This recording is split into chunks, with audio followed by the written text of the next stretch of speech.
4 días después de que empezara un conflicto entre bandas en la penitenciaría del Litoral, 4 días después, finalmente la Policía Nacional y el Ejército,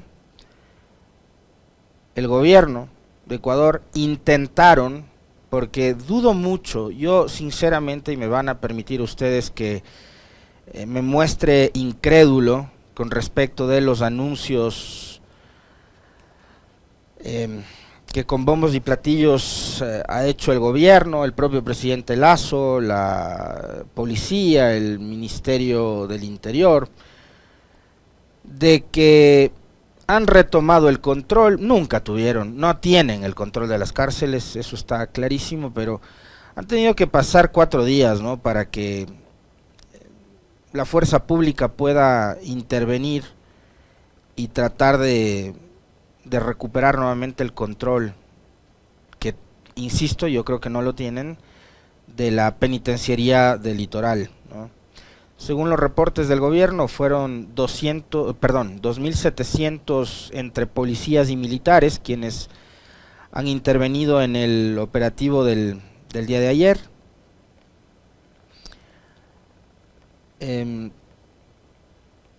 Frente a eso, por ejemplo, el relato que ha tratado de imponer el presidente Lasso es de que están doblegando, ¿no?, al crimen organizado.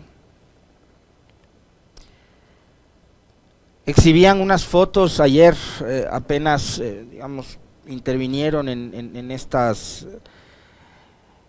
cárcel. Recordar que habían por lo menos 10 centros de privación de libertad donde hubo huelgas de hambre, la retención o secuestro de los guías penitenciarios. Y ayer una de las publicaciones que más me sorprendió fue la del presidente Lasso, 10 de la mañana.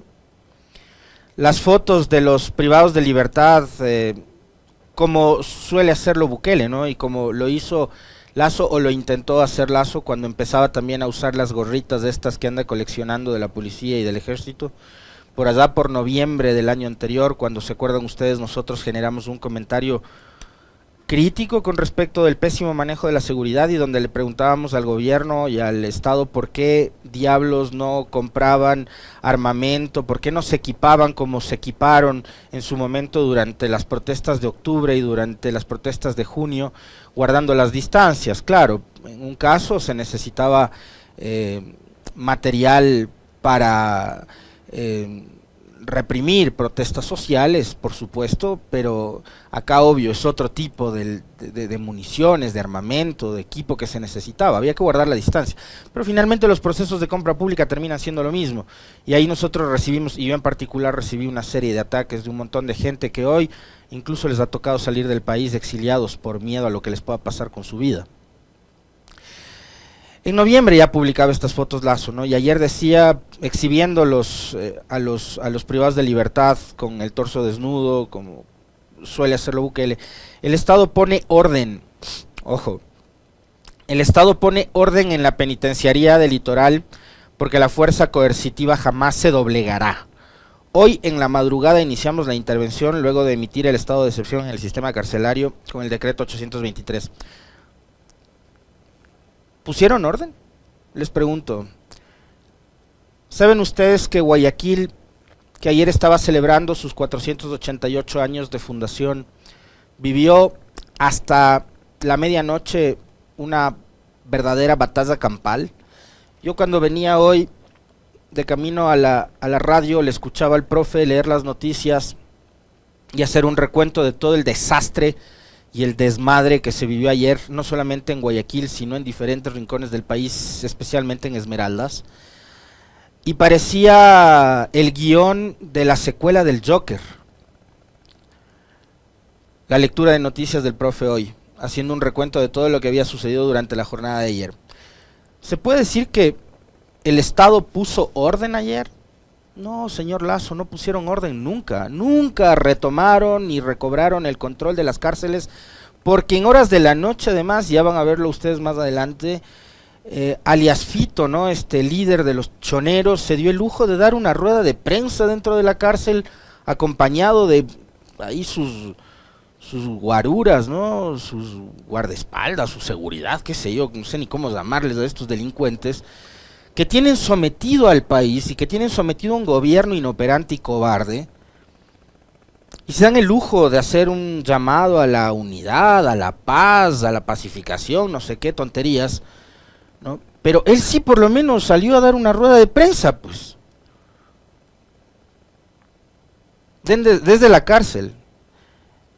Y ya vamos a ir viendo y desmenuzando cosa por cosa lo que sucedió ayer, porque esto es, de verdad que qué día tan doloroso y qué jornada tan espantosa la que nos ha tocado vivir a los ecuatorianos ayer. Como sacada de una novela de ficción.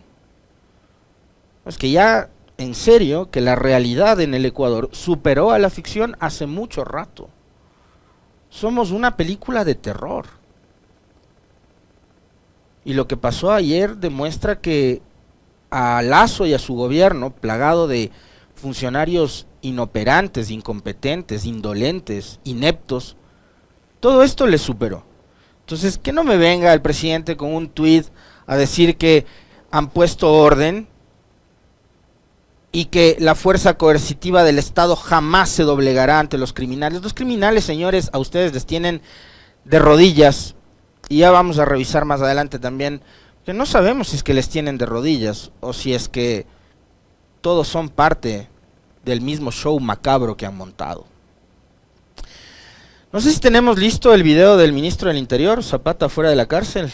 Me avisan si tenemos eso, si no, seguimos, ¿vale? Entonces escuchémosle a Juan Zapata, el ministro del Interior, que en lo que va del año ha invertido apenas el 8.8% del presupuesto en materia de seguridad. Por eso es que ustedes ven a los policías empujando patrulleros, por eso es que tienen que turnarse el uso de las armas, por eso es que no tienen chalecos antibalas los policías, porque el Ministerio del Interior apenas ha invertido el 8.8% del presupuesto en seguridad. Pero escuchémosle al brillante ministro del Interior del Ecuador. Tenemos más de 2.700 hombres interviniendo en este momento, de grupos tácticos, con investigación, con inteligencia. Hasta el momento se han tomado ya 3 pabellones, el 3, el 8 y el 9. Ha sido un trabajo muy profesional de Fuerzas Armadas y de Policía Nacional, porque no hemos tenido resistencia por la forma como se ingresó, inclusive con detonaciones controladas. Así que la ciudadanía que esté tranquila, que esas detonaciones lo está haciendo Fuerzas Armadas y Policía justamente para los ingresos, porque estaban muy reforzadas las puertas. Este momento ya, una vez que se tomen los pabellones, estén ya sometidos los delincuentes, los PPLs, empezaremos a ingresar con las unidades de criminalística para actualizar y verificar efectivamente cuántos fallecidos tenemos ahí. Entendemos de los reportes que tenemos y lo que se puede apreciar, existe ya mal olor. Eso es obviamente de los eventos de ayer, pero ya criminalística determinará exactamente el número, porque ya una vez, esto es por fase, una vez que esté tomado, pues entraremos con los equipos ya de criminalística. Existe mal olor. Entraron al cuarto día a intentar poner orden en la penitenciaría del Litoral. Lo que escuchamos de Juan Zapata es una vergüenza. Ayer, todo el día, y esta intervención, supuesta intervención de la fuerza pública en las cárceles, desató una ola de violencia incontenible en el país. Que no fue solo en Guayaquil, donde incendiaron buses con pasajeros adentro, en donde delincuentes saquearon locales comerciales, se robaron electrodomésticos, amenazaban a la gente, paraban vehículos, incendiaban vehículos.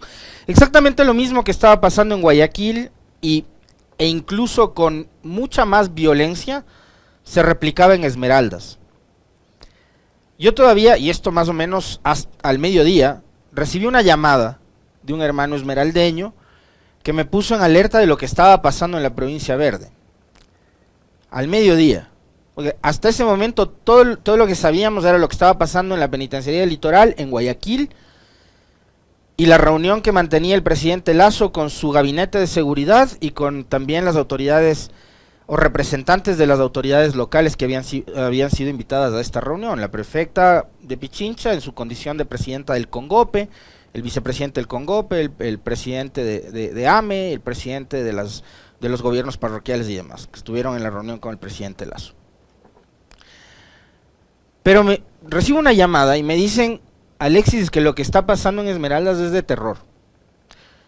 Lo mismo, estaban incendiando vehículos, estaban prendiendo fuego a automóviles particulares, a buses, a domicilios, habían sido amenazados los rectores y directores de establecimientos educativos, escuelas, colegios, universidades en Esmeraldas, y la población estaba atemorizada, asustada. Ayer en horas de la noche me volví nuevamente a comunicar con nuestros hermanos esmeraldeños y me decían, ahorita Esmeraldas está muerto. ¿Por qué? Porque mucha de la gente salía desesperada, tratando de poner a buen resguardo a los suyos, su propia vida y demás, y abandonaron la ciudad. Entonces ayer en horas de la tarde y noche ya Esmeraldas era una ciudad fantasma.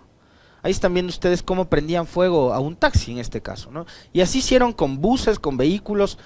Hay una imagen que es de terror en donde está un padre con sus 2 pequeños hijos en una escuela mientras ocurre una balacera en la parte de afuera, tratando de salvarse, echándose al piso, ¿no? Hay otra imagen que también es de terror en donde se ve a un policía que está sometido por delincuentes con una pistola sobre su cabeza y en el cuello sosteniendo una granada. Después ventajosamente se viralizaron también imágenes del mismo policía puesto a buen recaudo. Había logrado salvar su vida. Esto vivimos ayer los ecuatorianos. Esto es inaceptable. Como también es inaceptable que el presidente Lasso y su gobierno nos pretendan decir que pusieron orden ayer en el país, porque nunca pusieron orden. ¿Y saben por qué no pusieron orden? Porque no tienen control de las cosas.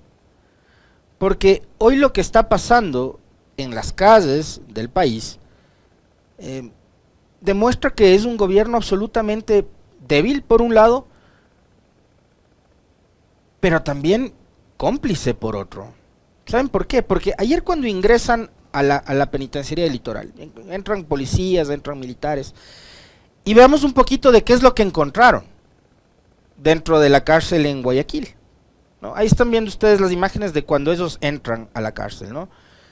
Pero pongamos las imágenes del arsenal con el que se encontraron. Debemos tener las imágenes del arsenal. ¿Ellos se acuerdan que ayer les iba relatando, ayer sí, no, antes de ayer también, lo que se decía que tenían dentro de las cárceles los privados de libertad? Este es el comunicado del Comando Conjunto, pero mientras yo les voy leyendo esto, sería buenísimo que ustedes pongan las imágenes de los fusiles, de las metralletas, de las lanzagranadas, de las granadas, de las municiones que se encontraron ayer, incluso línea blanca, refrigeradoras, cocinas. O sea, los privados de libertad vivían a sus anchas, ahí está. Entonces, ayer, cuando logran ingresar, y este es el comunicado que saca Fuerzas Armadas, resultado de la intervención militar en el Centro de Privación de Libertad número 1 de Guayas.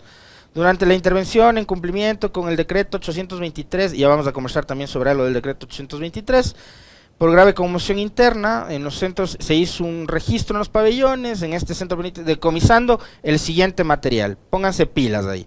Pero pasa nomás las fotos, preferible eso. 11 fusiles de largo alcance. Fusiles de largo alcance. 223 municiones calibre 5 milímetros, 223 municiones calibre 9 milímetros, 56 municiones calibre 38 milímetros, 12 cartuchos, 15 pistolas calibre 9 milímetros, 2 revólveres calibre 38, 2 subametralladoras mini Uzi, una lanzagranadas, 18 alimentadoras, un artefacto explosivo tipo arsenal, 2 granadas de gas, sustancias sujetas a fiscalización, droga, cocaína y marihuana, electrodomésticos, televisores, ventiladores, aires acondicionados, congeladores, herramientas industriales tipo amoladoras, taladros, entre otros, armas cortopunzantes tipo machetes, cuchillos, puñales, entre otros, 100 terminales móviles, es decir, celulares, 5 chalecos balísticos, 6 radios de comunicación, $4,441 americanos en efectivo. La pregunta, ustedes harán la misma pregunta que me hago yo y que les planteo. ¿Es tan fácil ingresar todo este arsenal a las cárceles si es que no tienes la complicidad de quien supuestamente tiene que controlar el ingreso de todo lo que va y viene en una prisión? ¿Quién controla las prisiones? ¿Cómo ingresa esto a las cárceles? ¿Cómo es que los privados de libertad tenían una piscina de tilapias en donde además se cayó una tanqueta del ejército? Hace días atrás veíamos cómo decomisaban cerdos, criaban cerdos los privados de libertad. Para que esto ingrese, indudablemente tiene que haber complicidad. Y yo quiero compartir con ustedes un testimonio que es espeluznante y que lo recogió el portal digital Primicias. Guía penitenciario. El control lo tienen las mafias, lo demás es para las fotos. Entonces, ¿dónde queda el discurso del presidente Lasso de que su gobierno y él no se van a doblegar frente a los criminales, si un guía penitenciario está diciendo que el control de las cárceles lo tienen las mafias y que lo que hace el gobierno es únicamente para las fotos? 4 días después, dice que intervinieron en la prisión. En principio y hasta el último, hasta ayer en horas de la mañana, el gobierno se mantenía en que habían 6 privados de libertad asesinados. Ellos dicen fallecidos. No, asesinados. ¿Saben cuántos contabilizó hasta el final de la jornada de ayer la fiscalía? 31. En principio dijeron 18. Habían sido 31. Bueno, en este testimonio que recoge el portal Primicias, el guía penitenciario dice que tiene que haber no menos de 50 privados de libertad asesinados. Todo empezó el sábado 22 de julio cerca de las 16 horas. Estábamos de guardia normal en la penitenciaría del Litoral. A las 15:45 empezaron a golpearse con piedras los presos en los pabellones 8 y 9. En el pabellón 9 está la banda organizada de los Lobos y en el pabellón 8 la banda de los Tiguerones, además de Locos. Estas dos bandas que están enfrentadas, que se odian, ya, que se enfrentan cada vez que pueden. Los dos pabellones, en donde están el 8 y el 9, los Lobos, los Tiguerones, está pegado. En el pabellón 9 está la banda organizada de los Lobos y en el 8 la de los Tiguerones. En este caso los Lobos, no sé por qué, arrojaron piedras a los Tiguerones y desde el pabellón 8 los Tiguerones les respondieron con disparos de fusiles. Ahí empezó la balacera que duró toda la noche del sábado y continuó todo el día siguiente. Solo descansaban por momentos. Ayer lunes, cuando me acerqué a una salida de emergencia, pude conversar con un preso. Ellos dicen que lo que pasa es que Fito, el cabecilla de los choneros, ha llegado a un acuerdo de paz con todas las bandas, menos con los Lobos. Y ya vamos a escucharle después la rueda de prensa del líder de los choneros, Fito, ¿no? Como los Lobos no han querido unirse a esa paz, los otros quisieron ganar territorio y a medida que escaló el conflicto, se sumaron los presos de los Águilas, los Latin Kings, los Fatales en contra de los Lobos. En resumen, son todos contra los Lobos, que se niegan a llegar a este acuerdo de paz. Él me dice que por lo menos habría unos 50 muertos hasta ayer, 24 de julio, pero que va a ser difícil reconocerlos porque están cortados por partes. Les cortaron las cabezas y las piernas. Algunos están quemados. Las imágenes que salen en las redes sociales son reales. Para precautelar nuestra seguridad y nuestra vida, ese mismo sábado los agentes de seguridad penitenciaria evacuamos hacia la parte externa por la vía Daule, junto a las cárceles Regional y La Roca. Otra parte salió por la puerta principal.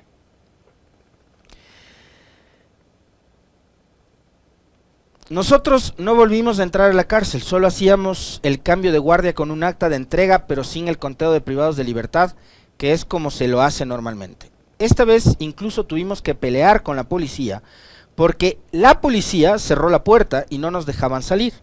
Hasta nos fuimos a los puñetes y nos lanzaron gas porque podrían atentar contra nuestras vidas. Había disparos, granadas, C4 y la policía a los guías no les dejaban salir. Esto es de locos. En cada guardia, así como recibimos contando a los presos, también tenemos que entregar contando, cuando no hay masacres, en un día normal. Tenemos 4 agentes por cada uno de los 12 pabellones. ellos se encargan de contar. Además hay otros 3 guías que están en las torres que hay en cada pabellón. También hay otros guías que se encargan de los ingresos de los nuevos presos. Les llevan a los pabellones que ellos eligen, dependiendo de si tienen personas que los reciben, para que tengan seguridad. Pero quédense locos. Todo esto, los guías penitenciarios, ¿saben con la autorización de quién lo hacen? De los privados de libertad, que son los que tienen el control de las cárceles. No de la policía, no de la fuerza pública. Lo hacen con anuencia de los privados de libertad. Incluso cuando tienen que trasladar a algún privado de libertad a una audiencia judicial, tienen que hacerlo con autorización de ellos. Es decir, de los líderes de las malditas bandas que controlan las cárceles en este país.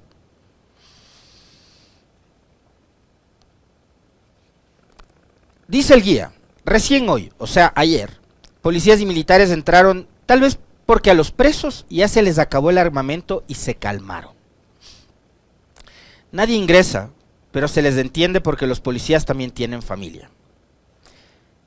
Ojo con esto, ¿por qué esperaron 4 días? Hasta que se les acabe las municiones y las armas, dice el guía. Esperan a que se calme y que los pillos digan, ya no queremos seguir con la guerra, para entrar y supuestamente repeler. Pero eso es mentira. El control lo tienen las mafias y nosotros estamos solo para aparentar. Lo que suben a las redes sociales de que retomaron el control es solo para las fotos. Es mentira. Es para darle calma al ciudadano. Trabajar en la penitenciaría del Litoral es vivir con incertidumbre. No sabemos si hoy, mañana o pasado vaya a prenderse como se prendió el sábado. Esta es mi primera balacera y solo nos queda ponernos a buen recaudo. No tenemos el apoyo del gobierno. Deberíamos tener un buen chaleco, seguro de vida, que supuestamente vamos a firmar en agosto, es decir, el próximo mes. También dicen que nos van a incrementar el sueldo. Eso nos ofrecieron luego de que mataron a 3 compañeras afuera del centro carcelario. ¿Se acuerdan? Que afuera de la penitenciaría asesinaron a 3 guías penitenciarias que fueron a almorzar.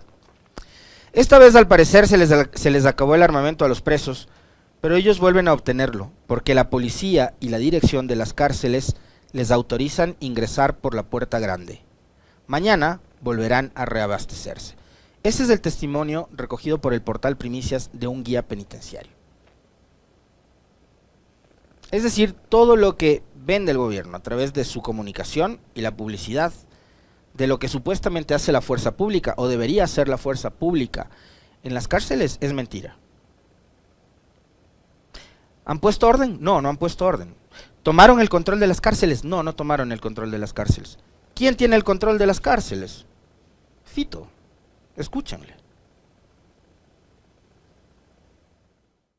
Ecuatoriano, yo, Adolfo Macías, en vista de los últimos acontecimientos que se han dado en nuestro país, hemos visto una obligación moral de ser responsables con nuestros conciudadanos ecuatorianos y llegar a un acuerdo de paz y tranquilidad con los lobos, con los tiguerones, Fatales, Choneros, Fatales, Ben 10, Latinquín, M18, R7, en el cual acordamos se termine la vacuna, secuestro, extorsiones y muerte violenta, y llegar a una mejor convivencia y seguridad en el territorio ecuatoriano, conjuntamente con la Policía Nacional.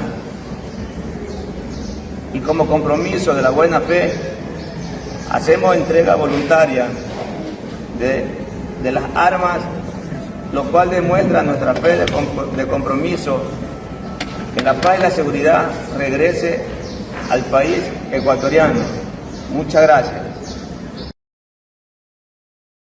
Se dan el lujo de dar una rueda de prensa desde la cárcel, de hacer una supuesta entrega voluntaria de armas. ¿A quién? Yo no veo a nadie de la Iglesia Católica, ni de las organizaciones de derechos humanos, ni del Ministerio de gobierno, ni del Interior, ni de la Secretaría de Derechos Humanos que dice que había en este gobierno, ni a nadie como contraparte recibiendo las dichosas armas. Pero además no es que habían decomisado e incautado las armas a los criminales que estaban dentro de la cárcel, pues sacan de los bolsillos las pistolas y los fusiles y ponen sobre una mesa.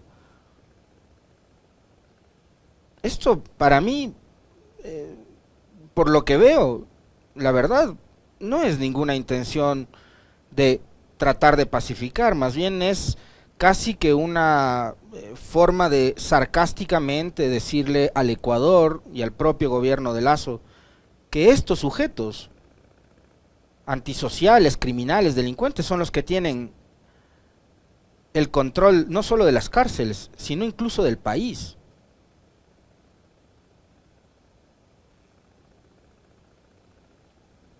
Ahora que andan candidatos a la presidencia de la República, politiqueramente forzando lo que fue un desliz del candidato a vicepresidente de la Revolución Ciudadana, Andrés Arauz, quien además, en lugar de hablar de una supuesta fake news, tenía que haber salido a decir, me equivoqué, lo que quise decir fue esto, pero están utilizando eso para montar un relato sobre una mentira, que finalmente no es como salió en ese video en donde evidentemente Andrés Arauz no supo explicar bien una idea que le había explicado en otros foros, que es la de la dichosa mesa de justicia, en donde todos los implicados en el ámbito de la seguridad, con la lista de los más buscados, van a priorizar justamente ¿qué? Su búsqueda.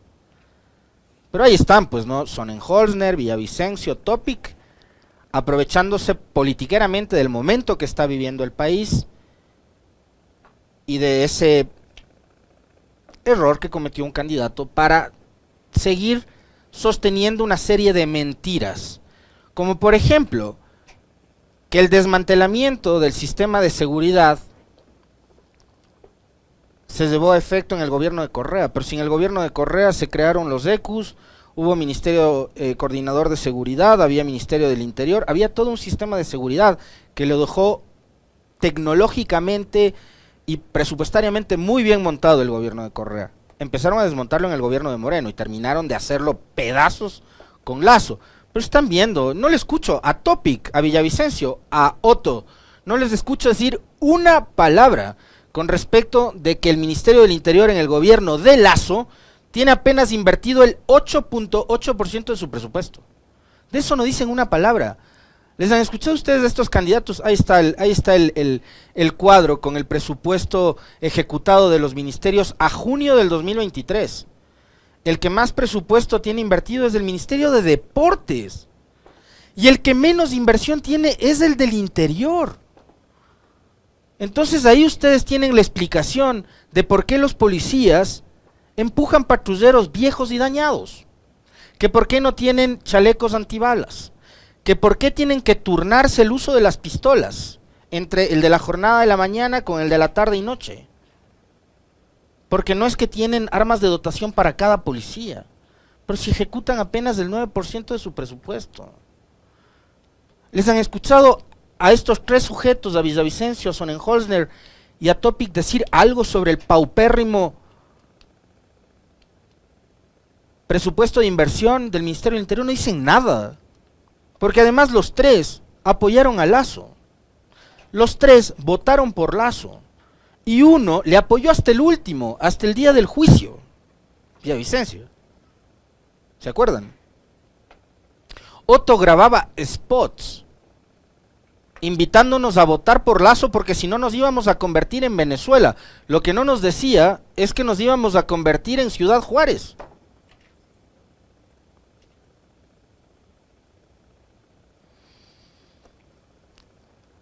Y por último, aparte del dichoso relato este del acuerdo entre las mafias y no sé qué, este pacto de los tiguerones con los no sé cuantitos, los choneros y Fito y Rasquiña y JR y no sé quién, los alias de estos delincuentes, a vista y paciencia de este gobierno. Si hay alguien que ha visto el pacto entre delincuentes, es este gobierno. que además lo incluyen dentro del decreto, ¿no? En el mismo decreto que dicen que se les caen las tanquetas a una piscina de tilapias, ahí consta que el gobierno sabía del acuerdo entre mafias. Testigos de honor, me imagino que eran Zapata, el comandante Salinas y el presidente Lasso del acuerdo entre los mafiosos que controlan las cárceles. Producto de esto también, han tenido que salir del país Boscán y su esposa, Mónica Velázquez. Yo les expreso mi solidaridad a ellos porque creo que ningún ecuatoriano, indistintamente de la postura política que puedan tener, merece vivir lo que ellos deben estar viviendo. Salen del país desesperados por salvar su vida. Yo voy a dejar de lado las groserías, los insultos y la postura política de ellos que en su momento hizo que Lasso llegue a ganar la presidencia, porque ellos también fueron parte del aparato mediático que logró que Lasso gane la elección. Pero eso no justifica que hoy estén viviendo el infierno que están viviendo. Lo lamento y desde acá les envío mi solidaridad. Pero quiero que revisen ustedes del hilo que a propósito de este tema publicó ayer Luis Eduardo Vivanco, el socio de Boscán. Porque yo estaba convencido de que Lasso era un tipo inepto, incompetente, débil intelectualmente, muy básico, un ricachón torpe, pero no sabía que era un tipo malo. Desde hace algunos meses hemos venido recibiendo amenazas del crimen organizado por haber desbaratado una red que mantenía con nexos del gobierno. Esto desató la ira de ambos, de la mafia y del gobierno. La mafia ha mantenido el asedio hasta el punto de conocer por distintas fuentes internacionales que había iniciado un operativo para tomar retaliaciones, principalmente contra la seguridad de Anderson y Mónica. El gobierno no solo que conocía de seguimientos que nos hacían las bandas, sino que nunca nos lo informó. O sea, el gobierno sabía que les estaban siguiendo a Boscán y a todo el equipo de la posta, pero el gobierno no hizo nada, no movió un dedo. Ni peor aún, dispuso alguna medida de seguridad. Uno de los teléfonos de Rubén Cherres, el amigo del cuñado del presidente que fue asesinado junto a 3 personas más, ¿ya? Uno de los teléfonos de Rubén Cherres, el mejor amigo del cuñado del presidente y asesinado hace pocos meses, contenía información precisa de seguimientos de los criminales a nuestro equipo periodístico. Esto es de terror. Más bien en Carondelet ocuparon su tiempo casi a la espera de que otros hagan el trabajo sucio. ¿Cuál era el trabajo sucio? ¿Matarlos? ¿Silenciarlos? Increíble. Para acercarnos del camino por otros frentes, iniciando una persecución judicial sin sustento, pero con mucha malicia. Hemos sido informados de que se han presentado denuncias en nuestra contra acusándonos de diversos delitos, tratando de intimidarnos, pero por sobre todo, escuchen bien esto, escuchen bien, pero por sobre todo, de saciar la sed de venganza del primer mandatario y de su cuñado. Ante este escenario, donde el Estado se convirtió en una de las principales amenazas junto a los criminales, aunque ya no sepamos cuál es la diferencia, tuvimos que tomar esta medida, la de salir del país. Seguimos en la posta firmes, cumpliendo con nuestra audiencia, con nuestros principios, bla bla. Listo. Ahí está. Por eso se van. Porque las mafias les amenazaron a los señores de la posta y el gobierno sabía de las amenazas y de los seguimientos y no hicieron nada. Entiendo que lo mismo está pasando en este momento con Viviana Veloz, ex asambleísta de la Revolución Ciudadana, quien denunció hace algunos días atrás que un vehículo con placas adulteradas y vidrios polarizados la está siguiendo. Y de eso también sabe el gobierno. La posta, Vivanco, Boscán, Mónica Velázquez han responsabilizado a Guillermo Lasso y su gobierno, al gobierno y al presidente que ellos apoyaron en las elecciones anteriores, de lo que pueda suceder con su seguridad. Yo lo lamento mucho. Por último, el cuento de la base de Manta. Ya olvídense de eso. También lo usaron en campaña, hoy vuelven con lo mismo. Esmeraldas no está en Manta. Durán no está en Manta. Guayaquil no está en Manta. ¿Para qué quieren la base de Manta? Son tan ineptos y tan incompetentes que tienen que ir a pedir a gritos a un gobierno extranjero que por favor les venga a dar haciendo lo que ustedes no pueden hacer o lo que su incompetente gobierno no puede hacer. Lo de la base de Manta, créanme que no merece análisis alguno, porque es una verdadera soquetada, un insulto a la inteligencia de los ecuatorianos. Señor Lasso, usted tiene las manos repletas de sangre y su gobierno, igual que usted, tarea de inútiles.